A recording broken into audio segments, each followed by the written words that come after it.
and Eric Foreman. I'm going with Devonta Smith. Oh, love it. That's a great pick. It's a great pick. I mean, he's very, very skinny. That is the primary reason that Devonta Smith is Eric Foreman, because have you seen that picture of him? I mean, I know he's bulked up a little bit with the Eagles, but man, his arms, they came down to his knees and they were this big around. Yep. The Bama picture on the sideline is undefeated.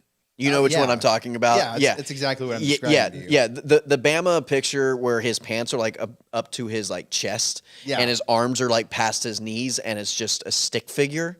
Yeah. It's an undefeated photo. Yeah, he just kind of, skinny and twitchy, and I can imagine that, Saban would, say treat him the way Red Foreman treated Eric on the show, and I bet Nick Sirianni has been, pumping him full of, weight room and everything like that, trying to get him bulked back up. But he's the skinniest guy in the NFL, and so he's Eric Foreman. All right, let's go ahead and put my Eric up there. I'm a big fan of Mike McDaniel and his press conferences.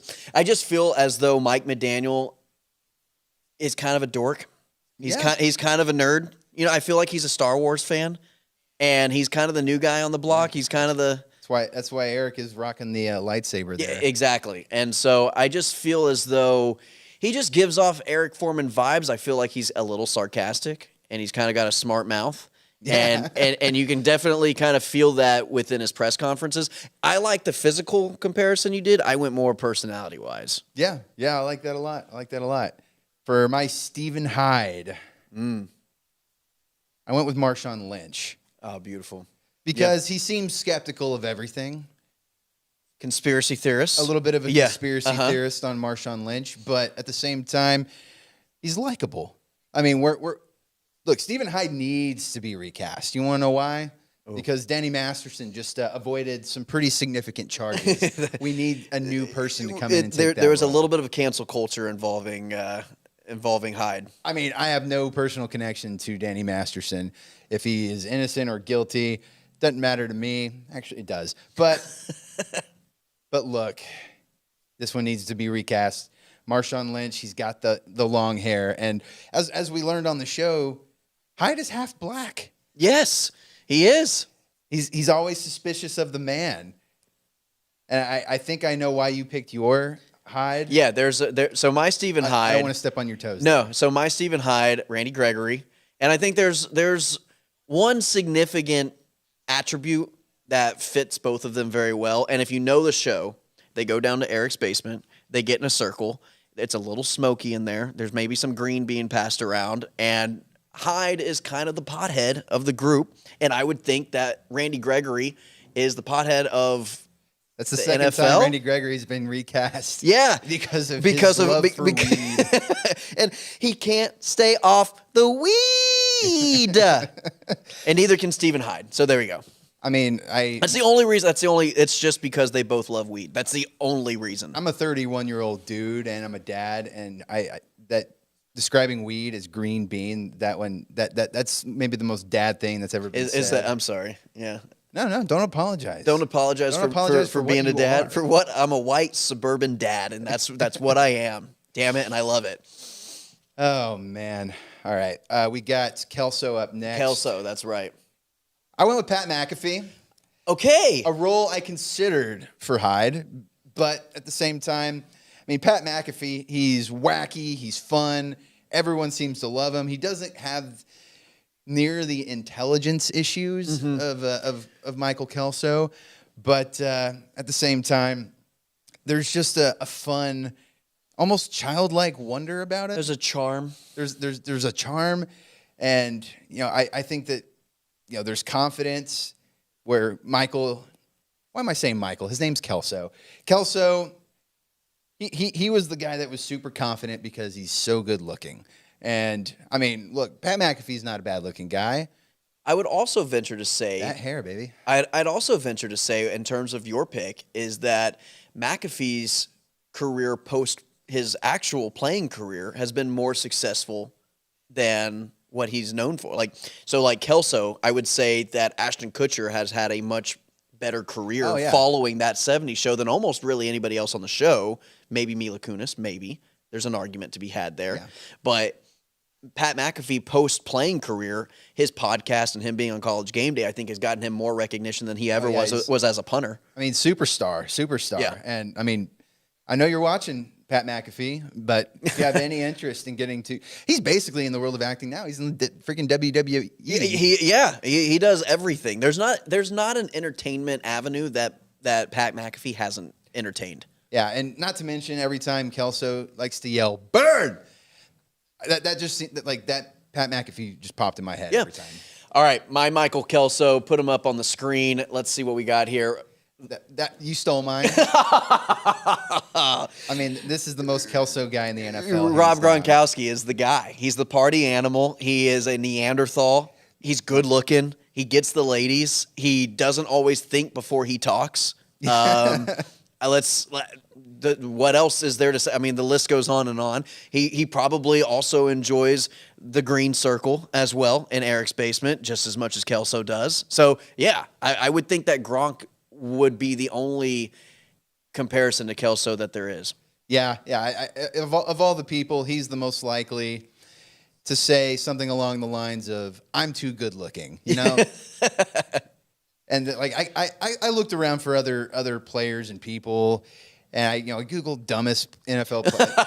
my internet search history is getting weird because of this show. Because of this show. But most of the dumb suggestions that pop up are just sad. And Kelso was a lovable guy. Was it just guys who scored really low on the Wonderlic test? Like, was it just guys that just scored low on their testing scores? I should have actually looked into the Wonderlic test. Yeah, you should have. You know what? Emery, do you want to take the Wonderlic on next week's episode? You know what? We should do a live recording. Don't you only get like 30 minutes to take the test? Please tune in next week. We're going to find out, of the three of us, who is the dumbest. Yeah, and who has the highest score or the lowest score. I was in college for 7 years. And so I have a lot of knowledge. He also is a Marine, so he has like defended our country, and so that want everyone to help my intelligence argument. No, but I want people to know those are the type of people defending this country. Whatever you score on that test, so I need people to know that. So no, where are we at? Okay, it's your turn. We got Fez, and I went with Young Hui Koo. Damn, that's a good pick, man. And God, that's solid. I wanted to do a little research. I didn't want to come off even remotely racist. Oh, I don't know if you can get away from the racist like comparison there. No, I mean, on the show they constantly talk about how Fez is a foreigner. Right. We don't know where he's from. That's like the whole gag. Right. But we don't know where he's from. Every time they bring it up, there's a car honking or something. There's always something. There's nobody necessarily nationality wise ambiguous that way in the NFL. And so I went with a guy who, look, he came to super fandom, or he had a lot of fame when when he's at Georgia Southern doing all those trick kicks, and it was really cool that he got on. He was with the Chargers for a little bit, and now he's with the Falcons, doing quite well with them. But how many Korean guys, Korean guys have played in the NFL? I know Hines Ward, and then having a successful career at it and being very successful at it. Dat Win was in the NFL for quite a while, and then we've had some Polynesian guys. Of course, they know how to ball, but I just the way that they speak, a little bit more in the high pitched range, but I love it. And look at that hair. I mean, Fez always had a great head of hair. He did. And he was a ladies' man towards the end. He struggled, but Kelso got him on the right track. You know what?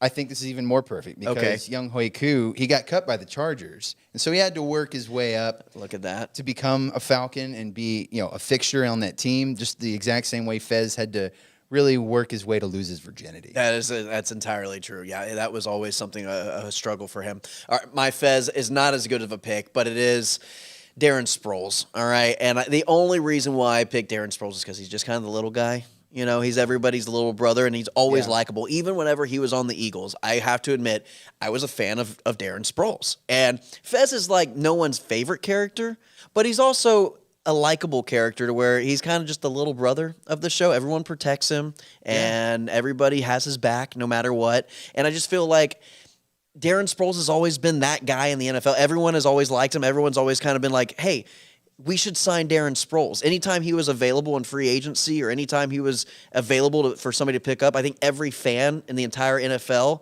of all 32 teams was like, we could use a guy like Darren Sproles. You could always use a guy like Fez in your group. Yeah.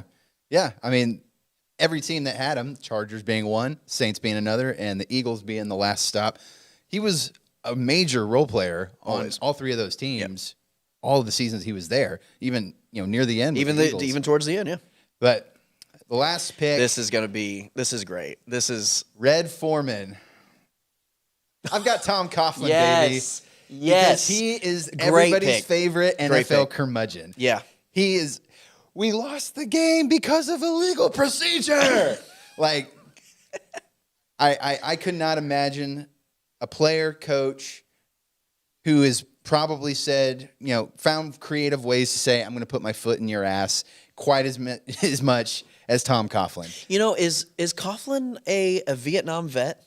I feel like he should be. I feel like he would be. He does kind of He gives off that Vietnam vet vibe. I mean, I know he played college football at Syracuse. I'm not sure if he ever served, but Red Foreman, a veteran. Yeah, very much a veteran.